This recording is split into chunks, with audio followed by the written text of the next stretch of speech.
Baiklah teman-teman semua, adapun kesimpulan materi untuk UAS struktur aljabar yang pertama yaitu materi grup siklis. Definisinya, G adalah grup siklis jika dan hanya jika ada unsur A elemen G sehingga A sama dengan dalam kurung A, A elemen G disebut juga dengan generator dari G. Yang pertama, G sama dengan A sama dengan X elemen dari G, di mana X sama dengan A pangkat N dan N merupakan elemen dari Z. Untuk G, grup dengan operasi perkalian. Yang kedua yaitu G sama dengan A sama dengan X elemen G jika X sama dengan NA, di mana N elemen dari Z. Untuk G, grup dengan operasi penjumlahan. Untuk contohnya, G sama dengan I, min 1, min 1I, dan min dan 1. Contohnya, G sama dengan I, min 1, min I, 1 dengan operasi perkalian merupakan grup siklis. Jawab, kita perhatikan yang pertama, kita I pangkat 1 sampai I pangkat 4. Hasilnya yaitu 1, min 1, min I, dan 1. Kemudian kita pangkatkan lagi 1 pangkat 1 sampai pangkat 4 dan hasilnya sama-sama 1. Kemudian kita pangkatkan min 1 pangkat 1 sampai pangkat 4, hasilnya yaitu min 1, 1, min 1, 1. Kemudian kita pangkatkan juga yaitu min I pangkat 1 sampai min I pangkat 4 dan hasilnya min I sama min I min 1, I 1. Kita lihat bahwa I dan min I dipangkatkan menghasilkan G, sehingga G I sama dengan G min I. Materi yang kedua yaitu order unsur grup siklis. Definisinya yaitu order suatu unsur dari suatu grup siklis adalah sebagai berikut, yaitu order dari suatu unsur A, anggota grup G, di mana bundaran A adalah order dari subgrup yang dibangun oleh A. Jadi, bundaran A sama dengan bundaran dalam kurung lagi A. Contohnya yaitu G sama dengan dalam kurung kerawal I min 1 min I, 1 tutup kurung dengan operasi perkalian merupakan grup siklis. Jawab, perhatikan bahwa kita pangkatkan seperti contoh soal yang tadi yaitu I pangkat 1 sampai I pangkat 4 dan hasilnya ini. Kemudian I pangkat 5 sampai I pangkat 8 hasilnya ini, maka I sama dengan I, min 1, min I, dan 1. Jadi order dari I adalah 4. Maksudnya 4 di sini adalah karena jawaban I pangkat 4, I pangkat 1 sampai I pangkat 4 akan berulang hasilnya dengan I pangkat 5 sampai I pangkat 8, yaitu hasilnya sama. Itu yang kita peroleh, maka I-nya ini dan jumlahnya ada 4. Kemudian min I pangkat 1 kita pangkatkan juga sampai 4 dan hasilnya ini sama juga ya teman-teman, kita pangkatkan 5 sampai 8, maka hasilnya min I sama dengan I, min 1, min I, 1. Jadi order dari min I adalah 4. Kemudian min 1 pangkat 1 kita pangkatkan juga sampai 4 kali dan hasilnya yaitu min 1, 1, min 1, 1. Artinya berulang, yaitu hanya ada 2. Jadi min 1 sama dengan min 1,1. Jadi order dari min 1 adalah 2. Kemudian 1 pangkat 1 kita pangkatkan sampai 4, maka 1 sama dengan 1. Jadi order dari 1 adalah 1. Selanjutnya yaitu generator dan sifat-sifat grup siklis. Definisinya, suatu grup dikatakan siklis jika ada A elemen G sehingga A membangun G elemen A disebut juga generator untuk G. Jadi G sama dengan dalam kurung kerawal A pangkat N merupakan N elemen dari Z, tutup kurung sama dengan A. Contohnya, grup Z adalah siklis dengan generator I dan min 1, sebab untuk setiap N di Z dapat ditulis sebagai N kali 1 atau min N dikali min 1. Jadi Z sama dengan 1 sama dengan min 1. Selanjutnya sifat-sifat grup siklis, yaitu yang pertama, setiap grup siklis adalah abelian. Yang kedua, jika M adalah bilangan bulat positif dan N sembarang bilangan bulat, maka terdapat dengan tunggal bilangan bulat Q dan R sehingga N sama dengan MQ ditambah R dan 0 kecil sama dengan R kecil dari M. Setiap subgrup dari grup siklis juga merupakan siklis. Materi selanjutnya yaitu grup permutasi. Yang pertama yaitu definisi. Misalnya ada himpunan A, maka permutasi dari A merupakan pemetaan atau fungsi bijektif dari A ke A. Misalnya di sini ada fungsi F yaitu 1, 2, 3, 4, 5, 6, dan 7. Kemudian 1, 6, 3, 7, 5, 4, 2. Itu kita kalikan menghasilkan dalam kurung 1, dalam kurung lagi 2, 6, 4, 7 dan hasilnya 2, 6, 4, 7. Ini dinamakan putaran, yaitu di mana bilangan yang kita dapatkan tadi 2, 6, 4, 7 ini akan dibentuk secara berulang-ulang. Beberapa yang dihasilkan yaitu 2, 6, 4, 7, kemudian 6, 4, 7, 2, kemudian 4, 7, 2, 6, kemudian 7, 2, 6, 4. Untuk contohnya, misalkan ada 2 permutasi, maka hasil perkalian dari permutasi tersebut adalah, di sini ada 2 permutasinya yaitu 1, 2, 3, 4, 5, 4, 2, 5, 3, 1, kemudian 1, 2, 3, 4, 5, 3, 5, 4, 2, 1. Maka hasilnya yaitu 1, 2, 3, 4, 5, 5, 1, 3, 2, 4 dan hasilnya secara keseluruhan yaitu 1, min 5, min 4 dan min 2 dan 2. Materi kita selanjutnya itu grup simetri. Definisinya, grup simetri adalah suatu grup yang dibentuk dari suatu himpunan yang isinya merupakan permutasi-permutasi dengan operasi perkalian. Grup simetri berderajat n bila dinotasikan Sn. Asumsikan A sama dengan 1, 2, 3 sampai n. Kita ambil A, B, C, dan D di mana merupakan elemen dari Sn dengan A, B, C merupakan permutasi dalam himpunan A sebagai berikut, yaitu A sama dengan I1, J1, 2, J2 sampai N, kemudian di bawahnya Jn, kemudian B, J1, K1, J2, K2 sampai JK per JKN. Kemudian yang C, K1, K2 dan sampai KN, kemudian L1, L2 sampai LN. Dengan JI, KI, LI adalah salah satu dari 1, 2, 3 sampai N, maka suatu grup dikatakan grup simetri jika memenuhi, yaitu yang pertama, bersifat tertutup terhadap operasi perkalian, bersifat asosiatif dalam Sn, memiliki elemen identitas dan memiliki inverse. Untuk contohnya, misalnya saja A sama dengan 1, 2, dan 3, maka permutasi yang mungkin pada himpunan A adalah F1 sama dengan 1, 2, 3, 1, 2, 3, kemudian F2, F3, F4, F5 sampai Fn. Ada G permutasi dalam A di mana himpunan S6 sama dengan F1 sampai Fn bersama operasi kali membentuk grup.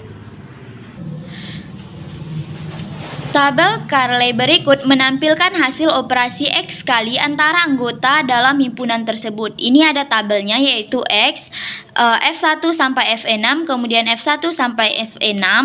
Ini dia tabelnya, yaitu yang pertama, apakah himpunan SE6 tertutup terhadap operasi perkalian? Maka jawabnya ya. Dapat dilihat pada tabel Carle bahwa semua hasil perkalian pada anggota SE6 merupakan anggota SE6 pula. Itu bisa kita lihat dari tabel kedua ini ya. Kemudian apakah operasi perkalian pada himpunan SE6 bersifat asosiatif? Jawabnya ya. Karena permutasi merupakan fungsi bijektif dan perkalian permutasi sama halnya dengan komposisi fungsi, maka perkalian permutasi juga bersifat asosiatif, yaitu Fi, Fj, dan Fk elemen SE6 berlaku Fi bundaran Fj bundaran F4 sama dengan Fi bundaran Fj bundaran Fk.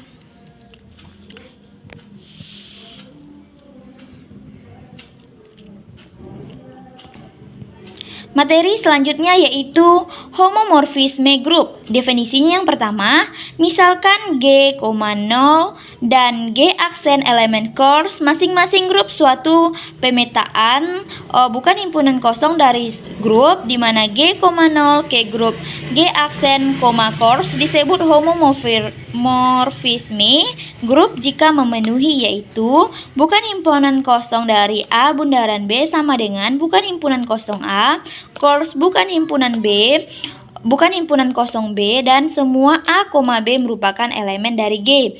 Contohnya dalam grup dalam kurung Z, T didefinisikan pemetaan bukan himpunan kosong Z, maka Z dengan bukan himpunan kosong X sama dengan 2X, semua X merupakan elemen dari Z. Maka jawabannya karena semua X, Y adalah elemen dari Z diperoleh bukan himpunan kosong X tambah Y sama dengan 2 dalam kurung X tambah Y sama dengan 2X tambah 2Y, itu kita kalikan 2 dengan X dan 2 dengan Y sehingga sama dengan bukan himpunan kosong X ditambah bukan himpunan kosong Y, sehingga bukan himpunan kosong merupakan homomorfisme grup. Materi selanjutnya yaitu isomorfisme grup. Definisinya, misalkan dalam kurung G, course dan H, pagar adalah grup. Misalkan terdapat theta sama dengan G ditambah plus, yaitu H adalah sebuah pemetaan dari grup G ke grup H. Theta disebut isomorfisme grup dari G ke H jika theta adalah homomorfisme yang bijektif.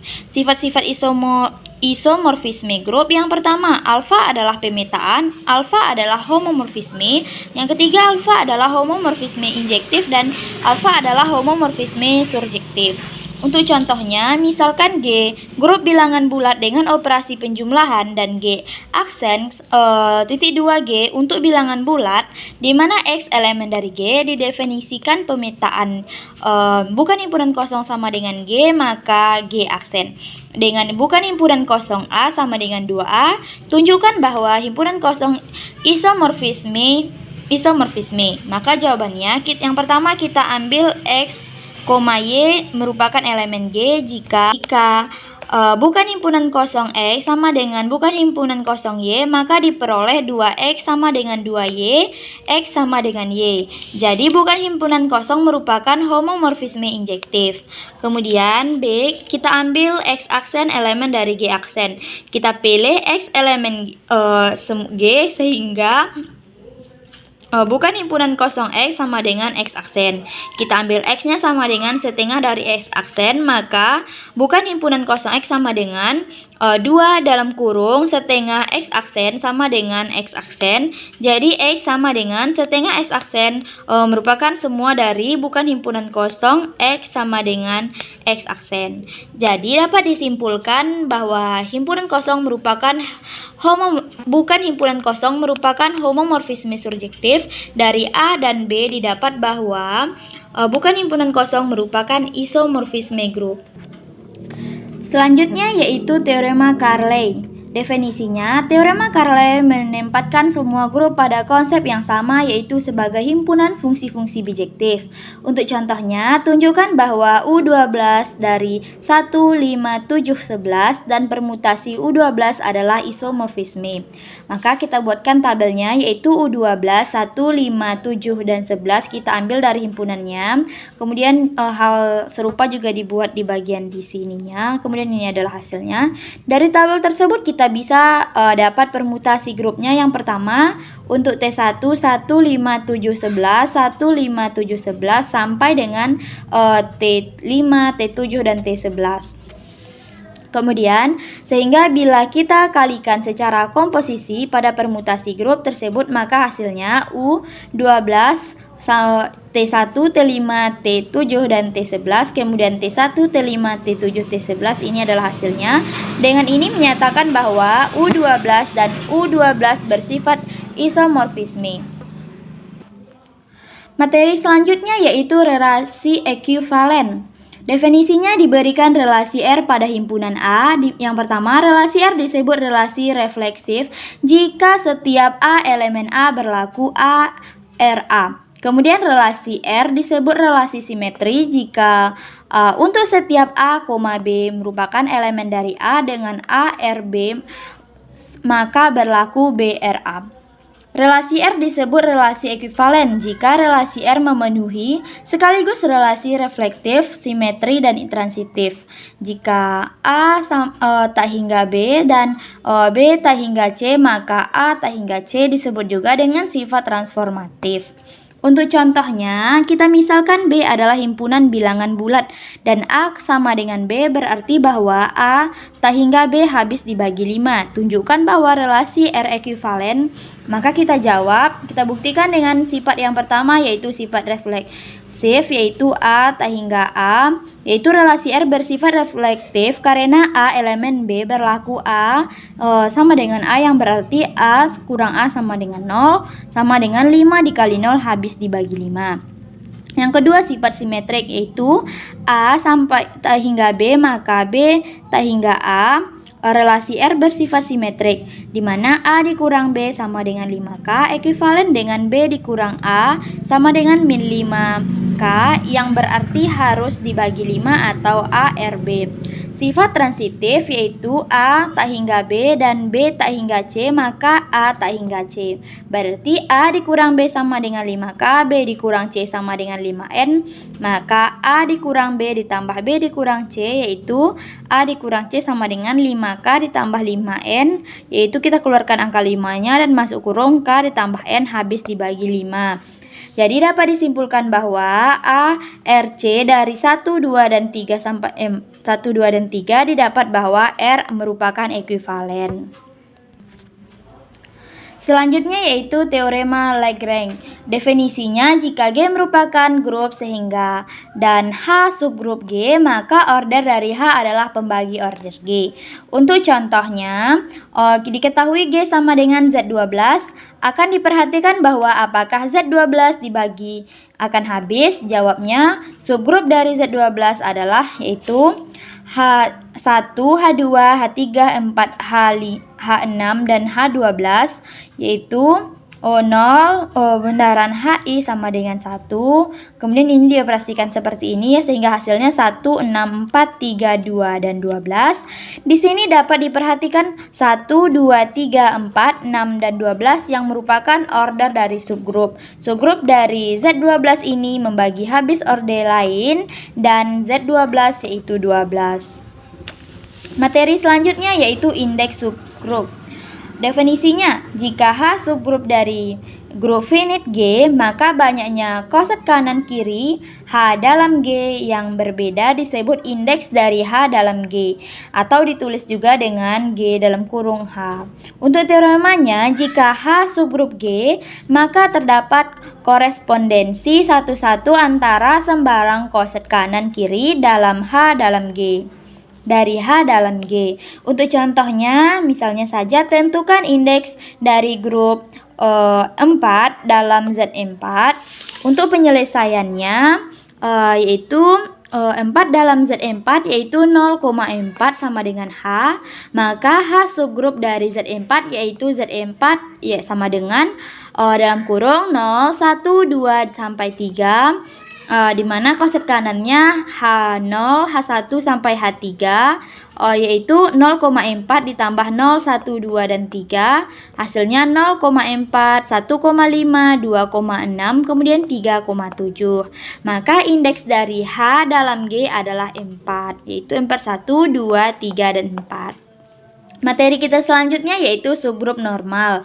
Definisinya, misalkan G merupakan suatu grup dengan H adalah akan merupakan suatu grup dengan H merupakan subgrup P dari G, dan relasi A sama dengan B mod H adalah suatu relasi ekuivalen pada G. Untuk uji subgrup normalnya, yang pertama AH kecil merupakan HA, kemudian HA subgrup dari AH. Untuk contohnya, misalkan G, plus sama dengan ZE6 sama dengan 0, 1, 2, 3, 4, 5 adalah suatu grup dan H-nya sama dengan 0, 2, 4 adalah merupakan subgrup dari G.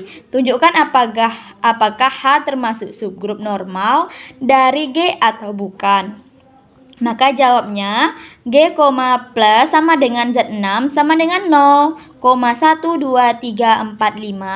Generatornya yaitu 0, 1, 2, 3, dan 3, 4, dan 5. Koset kiri dan koset kanan akan menghasilkan yang sama sehingga 0 ditambah H sama dengan H ditambah 0 sama dengan 0,2,4. Kemudian 1 ditambah H sama dengan H ditambah 1 dalam kurung 1, 2, 3, dan 5. Itu seterusnya sampai 5 ditambah H sama dengan H ditambah 5 sama dengan 5, 1, 3. Jadi dapat disimpulkan bahwa subgrup dari H sama dengan 0, 2, 4 merupakan subgrup normal. Materi kita selanjutnya yaitu grup faktor. Definisinya, bila H adalah subgrup normal dari grup G, cross, himpunan dari koset G per H sama dengan H cross G, G elemen dari G. Membentuk grup H per G cross yang didefinisikan oleh GQ1 dikali HQ2 sama dengan HQ1 cross Q2 disebut grup faktor G oleh H. Order dari grup faktor yaitu dari G per H, cross adalah banyaknya koset-koset dari H dalam G sehingga indeks G per H indeks mutlak G per H sama dengan mutlak N kali D mutlak G per H sama dengan mutlak G per mutlak H. Untuk contohnya, misalkan G, plus sama dengan Z4 adalah suatu grup H sama dengan 0,2 merupakan subgrup dari G. Tentukan koset kiri dan kanan dari H dalam G. Maka jawabnya yaitu G, plus sama dengan Z4 sama dengan 0, 1, 2, 3. Generatornya yaitu 0, 1, 2, dan 3. Maka ini koset kiri dan ini koset kanan. Maka koset kirinya 0 ditambah H sama dengan 0 ditambah 0,-2, kemudian 0,2.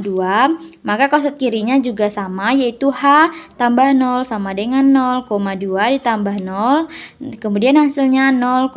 Nanti ini dioperasikan sampai 3 ditambah H ditambah 3 ditambah 0,2 sama dengan 3,1. Dan begitu juga dengan koset kanannya. Jadi koset kiri sama dengan koset kanan, bisa kita lihat bahwa hasil dari operasi ini yaitu di koset kiri dan koset kanan yaitu adalah sama. Materi kita selanjutnya yaitu kernel dari homomorfisme. Untuk definisinya kita misalkan bukan himpunan kosong sama dengan G, maka G rata-rata adalah homomorfisme dengan identitas kernel dari bukan himpunan kosong adalah X elemen G merupakan himpunan kosong X, E. Maka kernel dari bukan himpunan kosong dinotasikan dengan bukan himpunan kosong.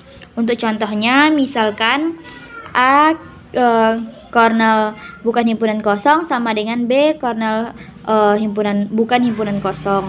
Dengan menggunakan AH sama dengan B kali H, maka A pangkat min 1 B elemen dari H didapat A pangkat min 1 B merupakan elemen dari kernel bukan himpunan kosong. Maka jawabnya A dalam kurung A pangkat min 1 B sama dengan B dalam kurung A pangkat min 1 OB, yaitu A dikali A pangkat min 1 OB kemudian sama dengan B pangkat A pangkat min 1B, sehingga nanti hasilnya EB sama dengan B A min 1B, kemudian hasil akhirnya yaitu E sama dengan A pangkat min 1 OB.